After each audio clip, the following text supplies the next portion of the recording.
Hello, everyone. I am Lauren Windsor. I'm your decluttering and organising coach. Thank you for joining us again. This is the January 2020 series I'm calling I Know Just the Girl. If you came to me and we were working together for decluttering and organising, and you start to look at things in the wellness and nutrition area, I'm going to say I can help you a little bit, but I know just the girl for you. And today that is Nicole Cusack of Nictricious. Nicole is changing lives one avocado at a time, and I will let her explain what we mean by that. Nicole, thank you so much for joining us. I would love for you to tell our audience a little bit about yourself and your work and why you came to do this. Yeah, sure. Hi, Lauren, and thank you for inviting me. And hello to everybody that's got the absolute privilege to follow Lauren and watch what she does, because she's just amazing. So as Lauren said, my name's Nicole Cusack. I run a business called Nictricious, and I'm a food and nutrition coach and also an NLP practitioner. So I've been in business probably about 4 years or so. And I got into it purely by accident. I was working full-time for New South Wales Health, single mother, had an issue with a son with eczema, and my naturopath kept pushing me to take him off grains to improve his eczema. And I couldn't even fathom how I would send my children to school if they didn't have a sandwich or a bread roll. So I'm sure that that's like a common theme with lots of mums. It's just like, well, if I don't send them with a sandwich, what do they eat? And I buried my head in the sand for months over this. And in the end, I bit the bullet, and we all did it. So I took my son off grains, my daughter and me, and I'd already dropped a fair amount of dairy out of my diet anyway. So I found myself pretty much doing a paleo style diet with myself and the kids. My son, his eczema disappeared. And this was really, when you look at it, he's at his dad's house and my kids spend a week about with us. His dad didn't end up doing it. So my son was still having grains 50% of the time, but just that 50% that I introduced for him was enough for his eczema to disappear, and it's never come back. Wow. That's so that was amazing. And then I had gone through my entire life with asthma and irritable bowel, probably since I was about 4 years old. They both ruled my life without me even realizing how much of a grip they had over what I did. Even the clothes that I bought, everything was factored into asthma and IBS. And then I woke up one day and realized that I didn't have asthma anymore. I wasn't reaching for my puffer every morning like I used to do. And I wasn't getting stomach aches anymore. And I just went, hang on a minute, I think it's the diet. So, amazing. And it was just mind-blowing. And then I found at work, I just had heaps of people asking me about what I was doing. So I talked to them about it. And then a girlfriend at work went, you know what, there's this course that I read up on. You should do it. It's nutrition coaching. And I tend to jump in with both feet on most things. So within a week, I was enrolled in a nutrition coaching course, and off I went. So my business, I really do focus on, it started off being purely paleo, but it's now morphed into, just generally low carb. So paleo, ketogenic lifestyles. But I also have started working with people that aren't ready to jump into low carb just yet, and maybe just want to switch out a food vice that they've got, like they're sick of eating chocolate after dinner, or drinking a glass of wine while they're cooking dinner, or, they've got like a little hidden habit that they want to kick. I can help them with that, and they don't have to give up bread and rice and pasta to do it. So that's sort of me in a nutshell as to how I came to be. You wrapped that up beautifully, because I didn't know, that's why I didn't introduce you fully, because I really didn't know exactly how to do that. You did it perfectly. I love that your approach isn't like an all or nothing, because for so many people, like that's a huge lifestyle change, and we're quite set in our little comfort zones, aren't we? Yeah. So yeah, you don't have you must do this and you must make all of these drastic changes. You see the results with small incremental changes. And you say to people, we can have some benefits, and we can make a difference in your life with one little change. Like you say, one avocado at a time. Yeah. It's just that one little bit. And so that's one of the main reasons that I wanted to have you on this series is that you do have that very flexible approach. You work with your client to make the changes in a way that they're comfortable with and that's achievable and accomplishable to them. So Yeah. that's beautiful. And that story, I actually hadn't heard your sort of origin. I don't actually, I find I don't, with that story, I wasn't really sharing it an awful lot until probably when I do a few talks out in the community, well, until COVID hit, and I'd sort of tell that story. But it was only, that small group of people, like 30 people at a time, that would hear that story. And unless people started working with me and they came on board as clients, they weren't really hearing that at all. But I find it quite powerful to tell that story because there's lots of nods in the audience because people can identify it. Especially as a mum, like you know that looking for answers for your kids and then trying to make changes that are not going to completely do your head in. Yeah. I can still drag my daughter behind me. Like she'll argue every point of the way, but she can see the benefit of it. I've watched her and I've watched little things that she's done at school and how she'll write things about me in class. And I'll go, oh, hang on, like the penny drops with her, but face to face, she'll argue with me over it. But I know it makes a difference because she tells her friends about me and she follows me on Instagram and her friends follow me on Instagram and it's all quite cute. That's so nice. Yeah. Well, you mentioned that you sort of moved from it just being a personal thing to more of a professional thing through comments and sharing at work. Now, you have a background in the medical. Yeah, I'm actually a radiation therapist. Yeah, so you've been around like, Western medicine for your whole career. It's really weird, actually, that I've, went through uni, studied radiotherapy, got into, did that. So I've worked in radiotherapy since, I hate to say it, probably 25 years is how long I've been working in it. But for me, even back then, before I got into nutrition, I always had an interest in everything else. So I studied as a massage therapist quite a few years ago as well because I thought I might change careers and I didn't. And, I've, over the years working with cancer patients, I've also brought in wellness programs, like meditation and Reiki and whatever else was around, yoga and things like that. And that's now taken off. That's a whole thing program on its own that I don't have to look after these days. But I always knew there's more than just science.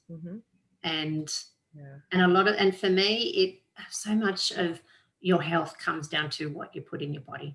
It does. It does. And I was feeling tired today because I knew I had some sugar earlier. And and it hits me and it's just like, this is why I don't, eat this way all the time because it wrecks me because my body got used to having no wheat, no sugar, no dairy. So then when I introduce a bit of it back in, it'll go, no. And often that's enough to turn people off it and go, you know what, I don't want to feel like this anymore. And I know it's the food that's doing it to me. Yeah, when you realize what it is, like I think we have talked about this before. We have some food intolerances in our house and it's just easier for everyone to be off, specifically gluten in our house. Everyone's off gluten, but there's also some dairy issues as well. But I love how you said, there's more than just science. I have a daughter who by the time this airs will be 9 and she's always had that sort of wonderful childlike, as we all do at some point, the looking for magic in things. And we didn't want to sort of take that away from her when she started to notice discrepancies in what we knew for sure and what the picture books were telling her. And I started to say to her, well, I think that magic is the science we don't understand yet. And so when I see things like, our mindfulness strategies and the more holistic approach to things, there's still science in it. And if you, as you know, like it's not like you're just going in and guessing what people need to change out of their diets. There's a science behind that. There's a lot of science behind that. But for a long time, we didn't know the science behind it.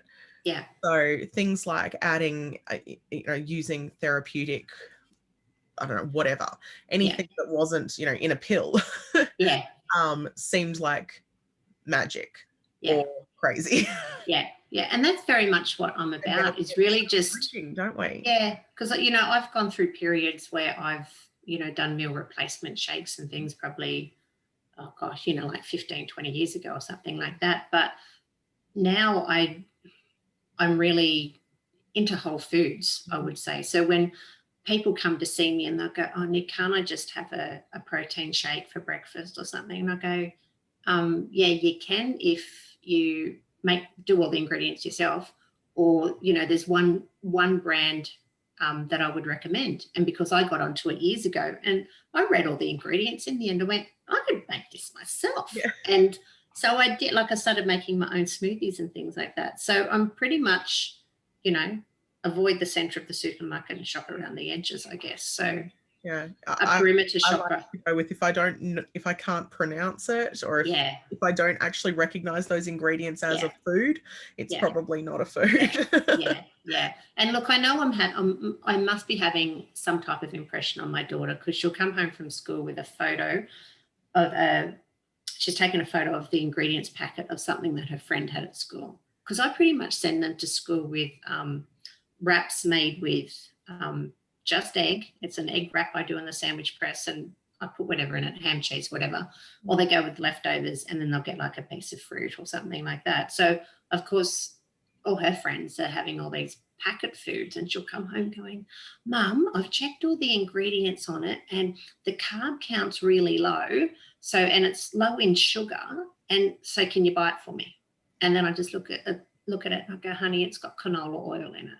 Yeah. And she'll go, oh, and I went, it's more than just reading how many carbs and sugar. I said, you've got to read the nutrition as well. And I said, and I've told, you know, I've been teaching about the oils. And I said, you really want to stick to olive oil and coconut oil. And I said, all these things are fried in canola and sunflower oil, and it's not good for your body. She'll go, okay. Again, the whole situation, because if you look at one thing, you're like, oh, it's low sugar. Yes, but it's still so many fake ingredients, or whatever. So you can have something that has no fat and no sugar and no carbs and no everything else, but you know that means it has no nutritional value, and it's like 99% chemicals. So and even the, you know, and then there's low sugar doesn't make it good for you, you know. Yeah, and even when they take they'll put in, say, artificial sugars, and this is like a topic that I cover in my program. I do a whole topic on sugar and sweeteners, and you can have sweeteners that aren't sugar, and you can have the good ones and you can have the bad ones. And honestly, what goes into a lot of the stuff in the supermarket are the bad sugars that are going into soft drinks and anything where there's sugar in it and they take it out, they usually pop in the bad ones. So all the things like Equal and Sugarine and all of those, I always say avoid them like the plague. And the only sugar I have in my pantry is either a stevia monk fruit combination or erythritol monk fruit combination, just depending on what I'm looking for. That's what my partner puts in his cup of tea or his coffee. He doesn't really have any other options. I think somewhere up the top of my pantry there's some sugar that's hiding up there. But honestly, no, I don't think anybody knows about it. And you can make big changes for a long time. Like you can still have, I'm asking, not telling you know what you're doing. You can still have positive effects by reducing in little amounts. Like I personally know I decluttered fake sugar products nearly 10 years ago because I noticed, or I learned, that it was having such a huge detrimental effect to my mental health. I can't remember what it's called anymore, but I know the number. I know it when I see it.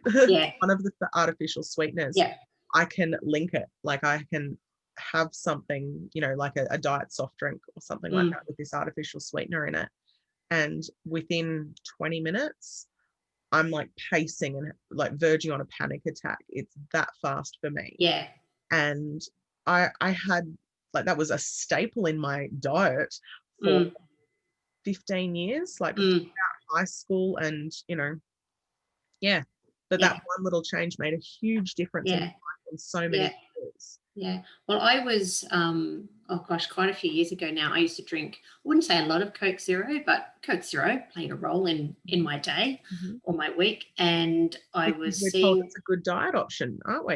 It's the low yeah, well, sugar. it's zero sugar. But I went to Low my, calories. It's good for everyone. yeah, yeah. And like I was at my naturopath and he was doing this testing on me and he said, you've had something, there's something in your system. And I went, oh, water, tea, wine, Coke Zero, and did a bit more testing. He says, the Coke Zero. He said, can you try to give it up, come back in a fortnight? And I did. So I went cold turkey for him, came back in, he retested. He said, it's still in your system. Have you drunk any? And I went, no, I haven't drunk a thing.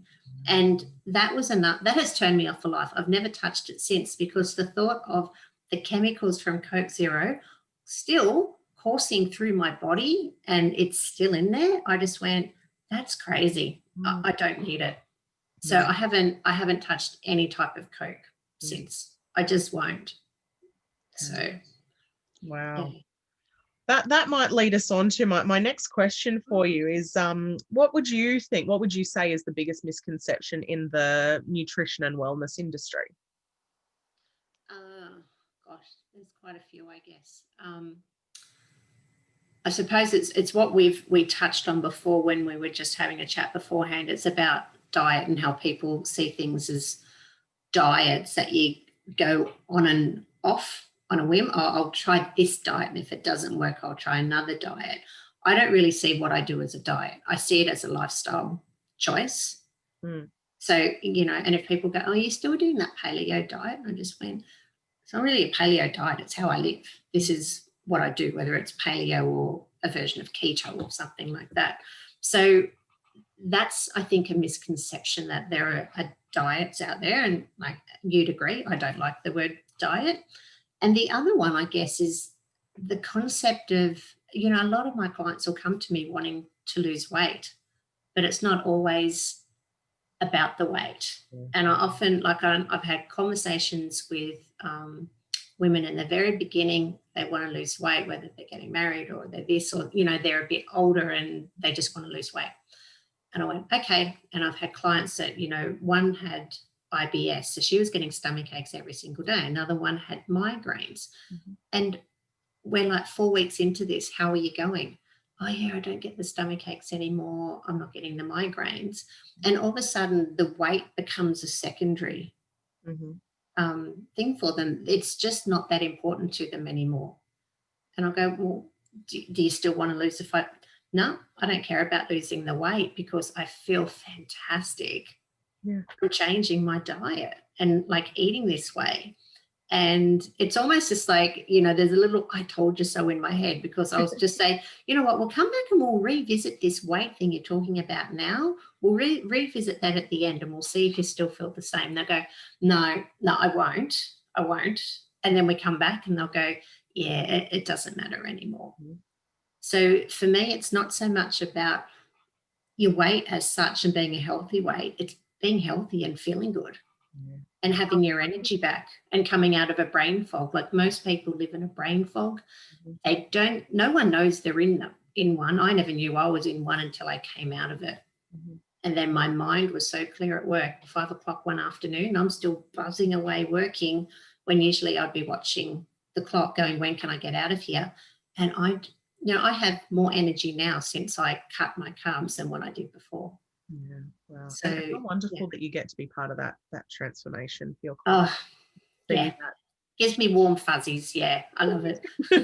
That's how you know you're in the right work. Yeah. I get that too, but for a completely different reason. Yeah. So what would you like to tell a woman who's looking to sort of improve, maybe small or big ways, improve her nutrition in this coming year, 2021? Yeah, I would say just do it. And it's hard to go it alone. So often, as much as people think I don't need anyone to help me, everybody needs someone. Mm-hmm. I needed you to help me declutter. I work, and I work with business coaches to help me with my business. And it's, if I've got, and look, I've been to, say, see counsellors or naturopaths. And so whenever something's wrong with my body and I know I can't fix it on my own, I always seek assistance. And I think so many people just try to go it alone. And the biggest problem with that is that when you're accountable to yourself, you start playing all these mind games and the excuses pop in. You go, oh, no one's going to know if I have it or if I don't do this or do this. And because when you're accountable to yourself, it doesn't always work out the way you want it to. And sometimes you just need to have someone in your corner then you're going to be accountable to them. Yeah, that's so I think so valuable for so many things. Yeah. Look, and people have you on track and to remind you of why you're doing it, and yeah, not just about the information, the whole package there. That's what coaching is about. Yeah, absolutely.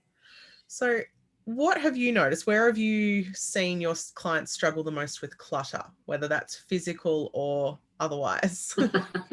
I was thinking about this.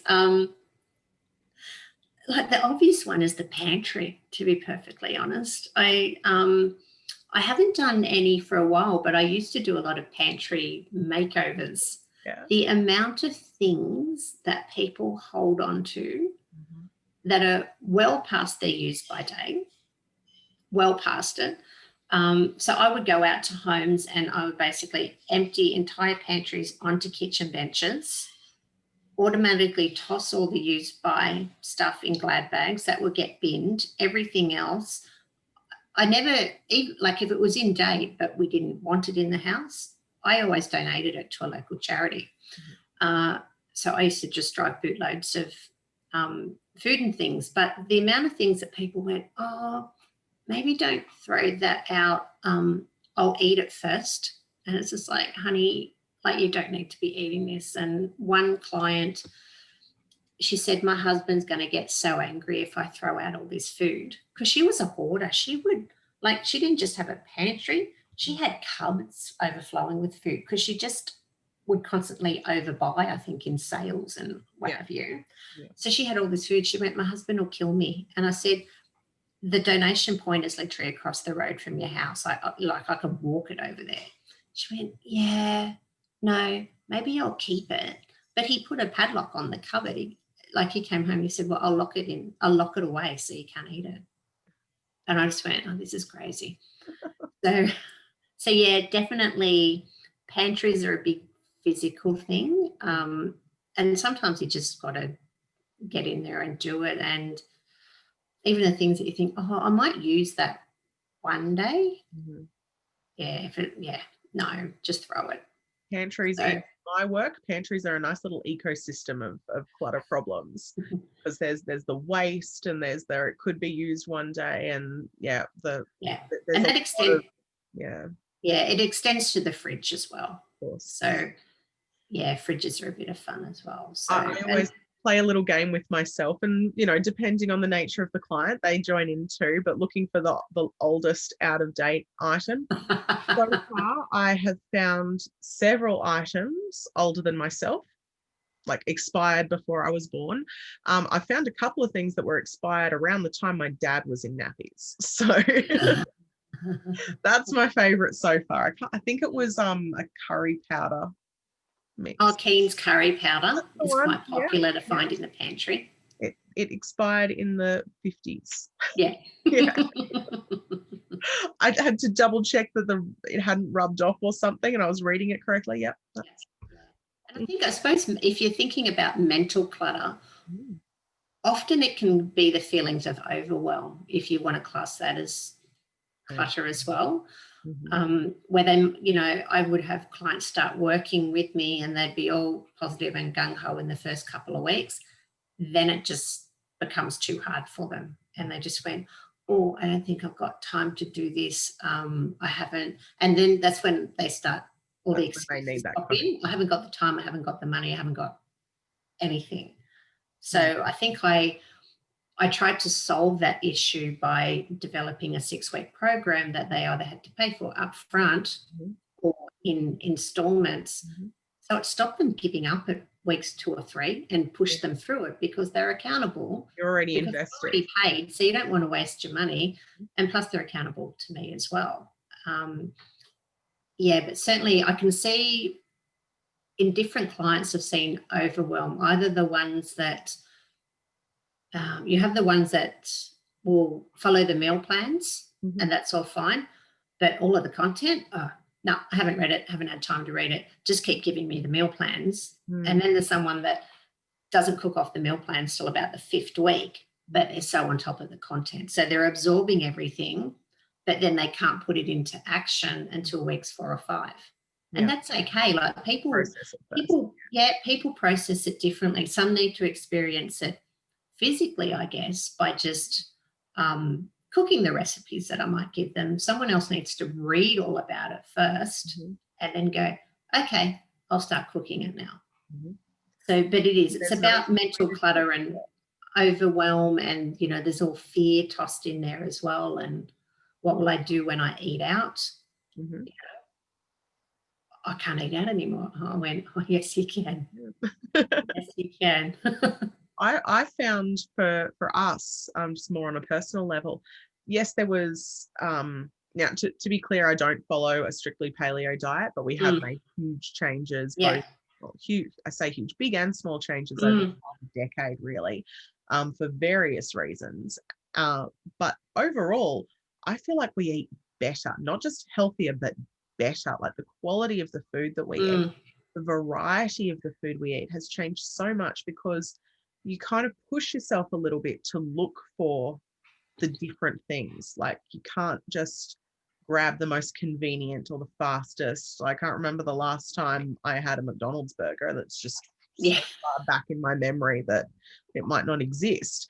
Like you don't have the easy solutions to what's for dinner. So you look for more variety. And you know, now making dinner is easy for me for a number of reasons. One is because I understand the nutrition that we need to do, and another is that it's the system that I've set up for my organization myself. But for the most part, like I honestly think that because we had to put these restrictions in place for our diet, and sometimes that is by choice, like we've chosen that these things make us feel better, so we eat those instead of this or whatever, which is what you teach.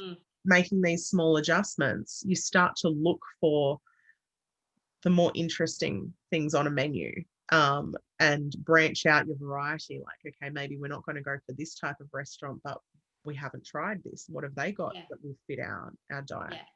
And so my kids are nearly 9 and 12, and you know, when we say we're going out for dinner, they don't say, oh yeah, we're going to Macca's, like I have seen some kids do.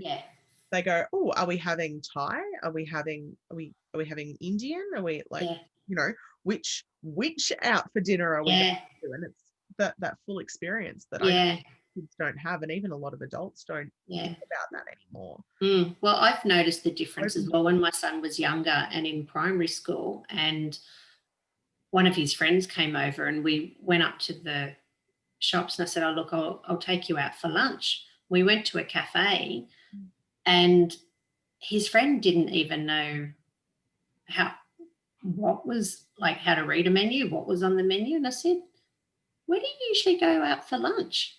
I said, you eat out and things, don't you? He went, yeah. And I said, where do you usually go? And he said, Macca's. And I went, okay. And then I said, well, that's the kids' menu there. Like there's some burgers and this, and, you know, so he chose something, but it's certainly, like we never, my most embarrassing story, I think, is that my son works at McDonald's. So when he first started working there, and I had to go in every bag. I said to him, I just said, when you get a job, Darcy, just work at the swimming centre, teach swimming, do this, go to Bunnings. Do not work in fast food, please, please, please. And what did he do? He got a job at a hamburger place just in town where we live, and then he picked up a job at Macca's, and he's been there ever since. And I was mortified having to pick him up from work with Nictricious, healthy body, healthy mind, emblazoned across the back of my car. And I'm just driving through Macca's going, please, nobody see me. No, maybe you should just do laps of the place, because well, you might pick up your phone number. I need to call her. yeah. Well, I sort of owned it now, I guess. Side, he is getting a good there's a good learning experience. Maccas have a great system for the kids in new employment and everything like that. But I can see what you mean.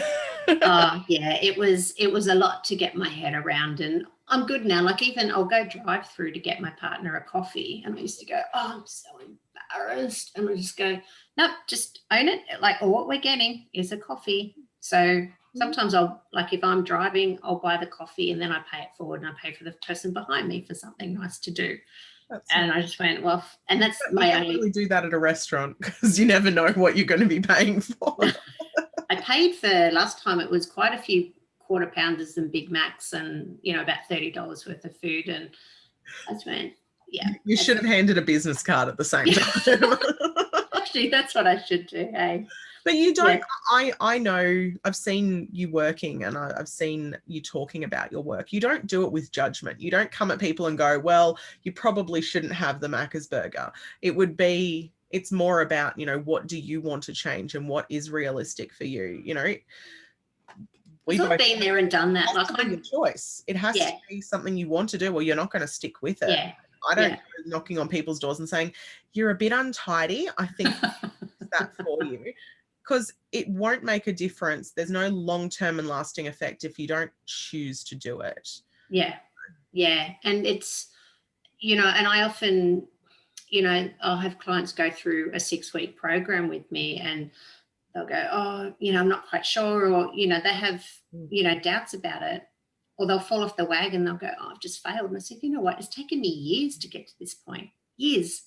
Mm-hmm. And I said, you've attempted this in 6 weeks, and you're doing amazingly. And I said, because every time you fall off the wagon, I went, just get back on again. Mm-hmm. I said, it happens to me all the time. Like, I'll still eat. I had in my previous life, I used to dabble in cake decorating. So I've always made all my kids' birthday cakes. Mm-hmm. And I continue to do that. Mm-hmm. And I continue to eat the kids' birthday cakes. Mm-hmm. So, and then it reminds you why you don't. Yeah. Yeah. Like I'm ever since I was little, I was always the one to lick the bowl, lick the beaters type thing.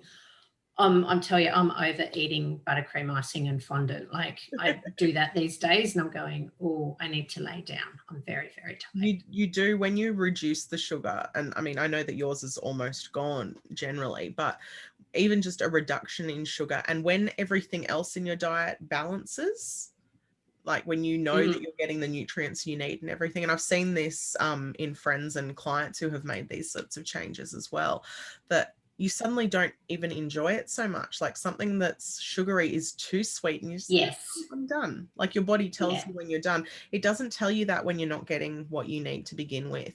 Yeah. And that's one of those surprising things that you don't really know or get fully a grasp of until you've been there yourself. A nice little surprise for anyone that does decide to make these changes with Nicole. You get all these beautiful new ideas about what it works. So I am wondering, Nicole, and I do have a few ideas on the topic, but do you consider yourself naturally organized? Now, I ran this past my partner the other night when you mentioned some questions you're going to ask me, and he just looked at me, and I went, come on. And he went, well, I went, there's going to be a yes and a no here. So I did give it some thought. Look, when it comes to my business, I find myself very well organized, just because I need to be, because I still have to juggle that with another job at the moment, which hopefully maybe by the time this goes to air, who knows? So I tend to, so with my business, I find I'm really laser focused on what I'm doing. The week my kids are with me, the meal plan's done. It's up on the fridge. It has to be organized, because I find, I'm running my 2 kids around a lot, picking up my son from McDonald's, running my daughter around, doing things like that. And so much, if I can just step back for a minute, even before I changed my diet and put us all, I guess, onto paleo. As a single mum, I came out of a marriage where, I hate to say it, I barely cooked at all. My husband did all the cooking. He had worked in a restaurant part-time. He knew his way around the kitchen, the pantry, the fridge, everything. I rarely had to cook. So you're probably wondering why I left, and then had to fend for myself. But the best thing I ever did was, I'd pick the kids up and they'd be going, "What's for dinner, Mum?" I'd be going, "I've got no idea." And I come home, open the freezer, the fridge, the pantry, stand there, stare at it. And in increments, I became more organized. So I thought, well, I wrote down a list of the meals of what we were going to eat this week. Mm-hmm. So then there was still open for discussion as to what we were having on that night. Mm-hmm.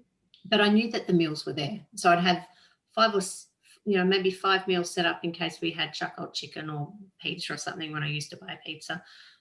So I was organized in that respect. And then I started getting more organized and I went, okay, this is what we're having every night of the week. Then I got really, really anal with it. And I brought it down to, well, what have we got on that night? If my son's got scouts on, we need something quick. If the kids have got swimming lessons, something quick. Hang on, Wednesdays, I'm usually home a bit earlier. The kids are at their dad's until 6 o'clock. I've got a bit of time just to my own where I can cook something that takes longer. Mm-hmm. So it was really anal and it was military precision. And that was even before I looked at changing our diet.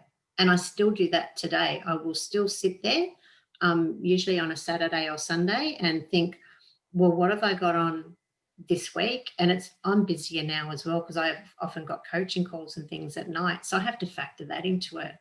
And I've taught my fiance how to make a grain-free pizza. So that's usually his Friday night special. But sometimes I'll have to go, babe, you've got to do this on Tuesday night because Tuesday night I'm block to block with calls. So, and he'll go, okay. So I find the week I've got my kids very organised. The week where it's just my partner and I, it's a little bit more relaxed. As long as I know that there's food in the house and there's veggies in the fridge for salad or for, just steamed veggies for dinner, we're right. So I find that to be, I'm probably a little less organised that week. Mm-hmm. But yeah, comes and goes in waves, I guess. But yeah, I suppose when the kids are around, I have to be more organised. And now as they're getting older, I'm giving more responsibility to them as well because I'm getting too busy to do all of it. Yeah. And I'm a big fan of getting the kids to do stuff. Like start them as young as you can. My son makes dinner. It's supposed to be once a week. It depends how busy his schedule is and that kind of thing. But he's at the point now that, so he's today was his the day we're recording this was his last day of primary school. And he's got at least 2 or 3 meals under his belt that he can make from scratch without any help. And that's huge. One, as a very lazy mum who does not want to do more than I absolutely have to, it's great for me, but it's also really good for him in terms of, his own life skills and understanding the food that he's putting in his body. Like when you can actually see those ingredients that you're chopping up and that you're cooking, and it's not just something that you've thrown in the microwave. Yeah. Like that's... My kids cook as well. So my daughter's just turned 13, but she's been cooking most of this year. So she does a Mexican and she does bolognese without the pasta. My son will do a curry from scratch. He'll the first time he said, I'm going to call up my dad, and he got the ingredients from scratch and he makes beef massaman for us. Fantastic. Yeah. And I love seeing that. I love hearing that, getting them involved with cooking, but any sort of organization, house stuff. Sorting the laundry is what I will save baskets of laundry for when they come back for them to sort. So I do that too because I just hate folding. I really do. I'm never going to hide that. I absolutely hate it. That's always somebody else's job if I can manage it. Outsource everything. I actually had a business coach for myself, tell me recently that I wasn't made for working. I'm made for outsourcing. I'm like, that is me. I'm on that. I'll take that. So my last question for you, Nicole. Oh, we could talk forever. I love this. But do you have a decluttering tip that you can share with our audience, or have you got a tip for me that I might not know? Now, decluttering tip. I would just say, and it's probably from having gone through your program, is decluttering just really just opens up your physical world, but also your emotional world as well. When I did your program, it was quite a while ago now, wasn't it? You were in July. Yeah, it was quite a while ago. Just from the decluttering I did back then, I just started manifesting all this money into my life. You've had some amazing money manifesting, which is not something we necessarily touch on, but decluttering is one of the early steps in most investing programs. It does really just clear. It clears your mind. And I think I just started off with my floor-drobe, as it was nicknamed, to transform it into a wardrobe.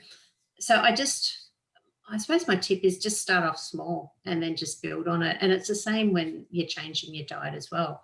Small changes and build on them. So I think with you, I started off with my wardrobe, walked out of that, did my chest of drawers, did my bedside table, and it was towards I worked my way through coffee table drawers, kitchen drawers, everything. Then I did the bathroom, and it wasn't until towards the end that I walked into the one area that I really wanted to do, which was the garage.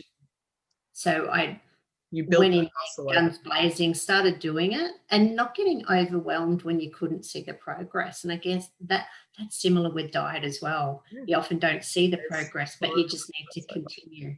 But then when I started getting the small wins with the garage, like I just went, hang on, this money's popped into my life. I can remember one day I just went, I'm getting back into the garage, and I'm in there decluttering, going, right, more money, come on. So and it's when you start taking the small steps, it becomes motivating for you to start taking the bigger ones as well. And it's the same with anything in life, I think. Just if you need to start off small little increments and then start going for your bigger targets.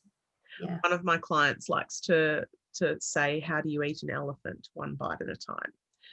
And I've heard her say it so many times. I think she's saying it to herself at this point, but a little bit at a time. That's how it goes. And I think we got a bonus tip from you. If we just backtrack a bit, we got a bonus tip from you earlier to just go and take out all of the expired stuff from your pantry and your fridge.